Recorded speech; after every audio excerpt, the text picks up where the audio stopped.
అందరికీ నమస్కారం. అమ్మతో కన్నయ్య ప్రపంచం ఛానల్‌కి స్వాగతం. మన జీవితం చాలా విలువైనది. మనం ఎలా ఆలోచిస్తామో, ఎలా మాట్లాడతామో అదే మన రోజును ఆనందంగా చేస్తుంది. ప్రతి ఉదయం లేవగానే ఇలా అనుకోండి. నేను చేయగలను. నేను బలమైన వ్యక్తిని. ఈ రోజు నా రోజు అని అనుకోండి చాలు.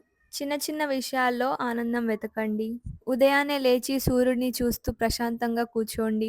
మన చుట్టూ ఉన్న చెట్లని, పక్షులని గమనిస్తూ ఉండండి. మన మనసు తేలికగా అనిపిస్తుంది. కుటుంబంతో 2 మంచి మాటలు మాట్లాడండి. ఇవే మన మనసుకు సంతోషాన్నిస్తాయి. ఇలా ఇవన్నీ చేస్తే మనమందరం మంచి మనసుతో ముందుకు సాగుతాం. కానీ మనని ఒకటి ఆపుతుంది. అదే కంఫర్ట్ జోన్. ఎందుకులే అని వదిలేయడం చాలా తప్పు.